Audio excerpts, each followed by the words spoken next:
Taxila museum Pakistan کے اہم ترین اور ابتدائی میوزیمز میں سے ایک ہے۔ ٹیکسلا شہر میں ریلوے اسٹیشن سے 2 کلومیٹر کے فاصلے پر خانپور جانے والی روڈ پر ٹیکسلا میوزیم واقع ہے۔ اس میوزیم میں قدیم گندھارا کے مرکز تکشاشلا یعنی ٹیکسلا سے برآمد ہونے والے آرکیولوجیکل آرٹیفیکٹس رکھے گئے ہیں۔ دنیا کا قدیم ترین میوزیم کیپیٹولائن میوزیم ہے، جو کہ روم میں 1471 میں بنایا گیا۔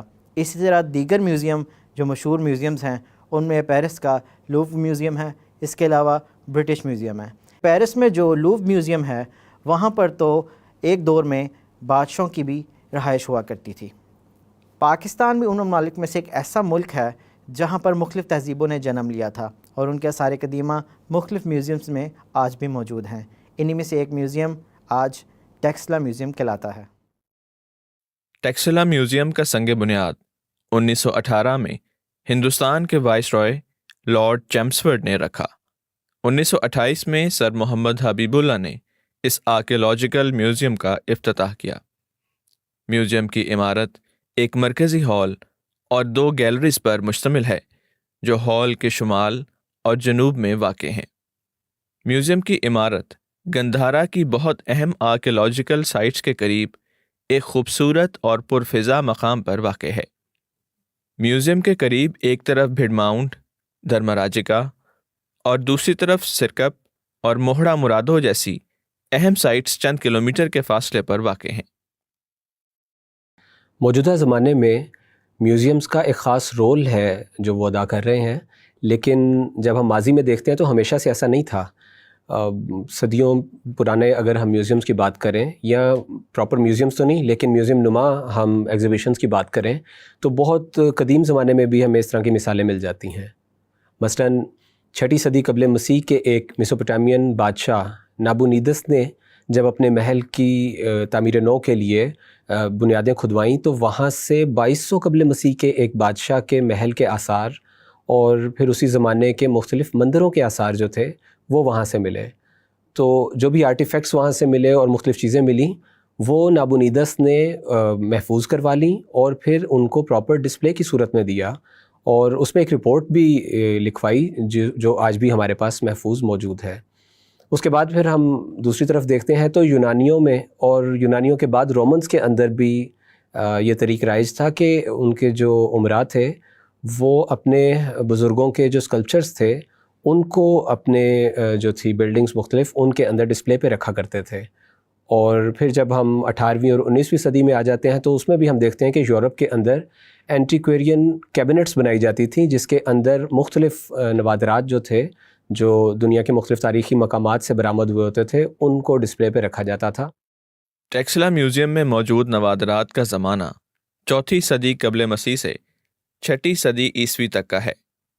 ان نوادرات میں قدیم دور کے مٹی اور میٹل کے برتن، مختلف دستکاریوں اور کاشتکاری میں استعمال ہونے والے اوزار، جنگی ہتھیار، سونے اور چاندی کے زیورات، مختلف دھاتوں کے سکے، پتھر، مٹی اور چونے کے بنے مجسمے، انسکرپشنز، برچ باغ کے کاغذ پر لکھی تحریریں، سٹوریج جارز، سٹوپوں کے نمونے، ایک بڑی تعداد میں مجسمے اور دیگر آرکیٹیکچرل اور ڈیکوریٹو پینلز شامل ہیں۔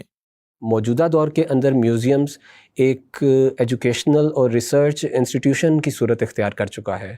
اگر ہم آرکیولوجیکل میوزیمز کی بات کریں اور خاص کر ٹیکسلا میوزیم کی بات کریں تو ہم دیکھتے ہیں کہ کیسے ایک خاص ترتیب کے ساتھ زمانے کے اعتبار سے بھی اور سائٹس کے اعتبار سے بھی جو اینٹیکویٹیز ہیں، جو آرٹیفیکٹس ہیں، ان کو ڈسپلے پہ رکھا گیا ہے۔ اور اگر کوئی ایک عام بندہ بھی اس کو وزٹ کرتا ہے تو وہ دیکھ سکتا ہے کہ ماضی میں آج سے 1500، 2000 یا 2500 سال پہلے لوگوں کا رہن سہن کیسا تھا، ان کے رسم و رواج کیا تھے۔ اور دوسری طرف ہم دیکھتے ہیں کہ اگر کوئی ریسرچ اسکالر وہاں پہ جاتا ہے اپنی تحقیق کے لیے تو وہ بھی اس ایگزیبیشن سے یہ فائدہ اٹھاتا ہے کہ وہ مختلف زمانوں میں جو آرٹسٹک چینجز آئے ہیں، جو ویریشنز آئی ہیں، جو جدت انسان ٹیکنالوجی میں اختیار کرتا گیا ہے، ان سارے کو وہ زمانے کے اعتبار سے دیکھ سکتا ہے۔ ٹیکسلا میوزیم بدھسٹ آرٹ کی وجہ سے غیر معمولی اہمیت کا حامل ہے۔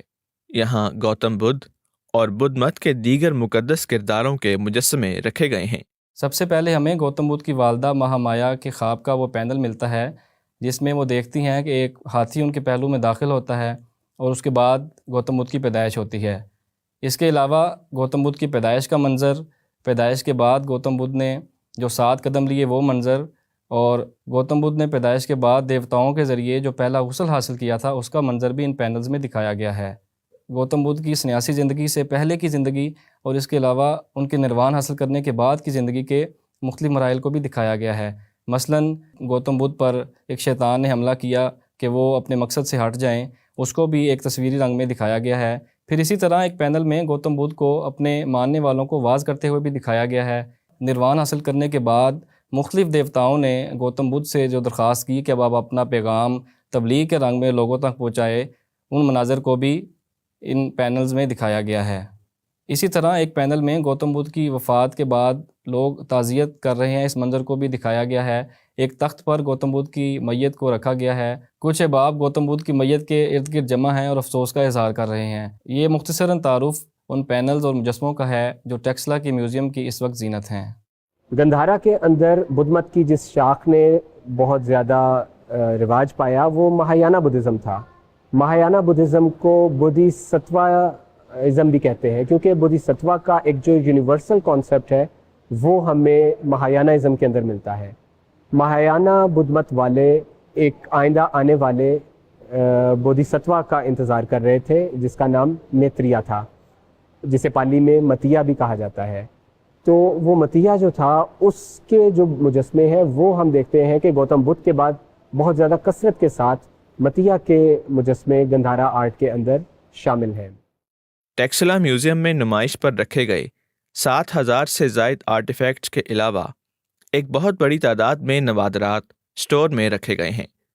میوزیمز کے ڈسپلے میں جو چیزیں رکھی جاتی ہیں وہ ایک میوزیم کی ٹوٹل کلیکشن کا 10% بھی نہیں ہوتا، اور 90% سے بھی زیادہ جو چیزیں ہوتی ہیں وہ سٹور ہاؤسز میں ہوتی ہیں جو کہ میوزیم سے ملحق ہوتے ہیں۔ اور آج کل میوزیمز کے ساتھ لائبریری اور لیبز بھی قائم کی جاتی ہیں تاکہ جو ریسرچ اسکالرز آتے ہیں وہ ان سٹور ہاؤسز سے اور مختلف لیبز میں جو فیسلٹیز دی جاتی ہیں ان سے، اور لائبریری میں پھر اس سے متعلقہ جو مواد دیا جاتا ہے اس سے استفادہ کر کے تو اپنی تحقیق جو ہے ان نوادرات پہ کر سکیں۔